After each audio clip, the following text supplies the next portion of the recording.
Bonjour à tous. Aujourd'hui, on va paramétrer ou actualiser les paramètres de l'environnement du logiciel de gestion de stock Agenor. Je m'explique. Quand vous ouvrez votre logiciel de gestion de stock, à bord, vous travaillez sur une base de données qui a vécu. Vous avez un stock qui a évolué, sur lequel il y a eu des mouvements. En ouvrant votre logiciel Agenor, vous vérifiez bien que vous soyez sur le bâtiment sur lequel vous êtes affecté et à la date de traitement de votre dernière journée de saisie. Ça, c'est pas la date du jour, c'est la date où s'est arrêtée votre comptabilité. Maintenant, que ce soit sur la base de données exercice ou sur une base de données déjà existante, il va falloir parfois actualiser certains paramètres. Je clique donc sur Environnement. Environnement Agenor, ça, on ne s'en occupera pas pour le moment. Port, cela va être le port dans lequel votre bâtiment est affecté. Là, pour l'exercice, bizarrement, le ENAF est affecté à Toulon. Donc, on vérifie bien, c'est bon. Pourquoi il est affecté à Toulon? C'est parce qu'en école, on va travailler sur la base du Comvivre Toulon. C'est les accès qu'on a. Donc, on a mis tous nos bâtiments à Toulon. Hop. La gestion des ports, donc on définit dans quel port se trouve notre bâtiment. Formation. Ça, c'est un onglet qui est important. Votre formation, c'est ni plus ni moins que votre bateau.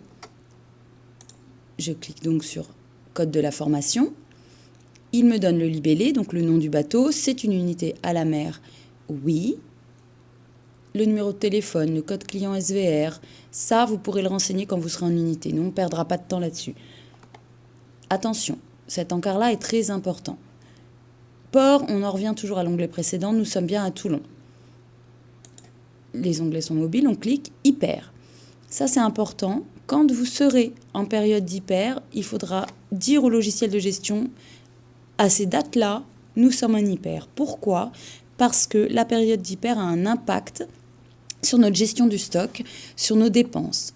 En hyper, on va être assujetti à la TVA pour les dépenses. TVA que l'on récupérera, bien sûr.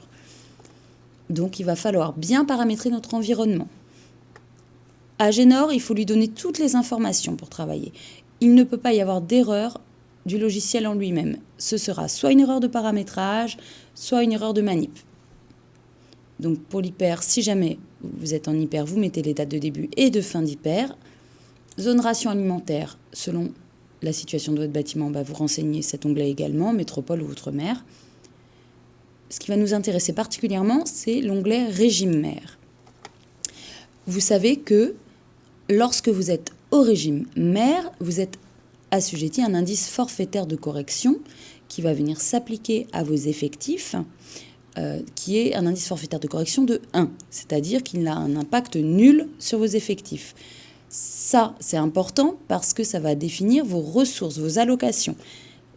Au régime port base, votre indice forfaitaire de correction est de 0,48. C'est un coefficient minoratif. Ça veut dire que vous allez multiplier vos effectifs comptables par l'indice forfaitaire de correction, 0,48. Ça va vous donner un effectif comptable forfaitaire que vous multiplierez après par la valeur de l'indemnité de vivre. Ça veut dire quoi? Ça veut dire qu'au régime mer, on a plus d'argent que lorsqu'on est au régime port base.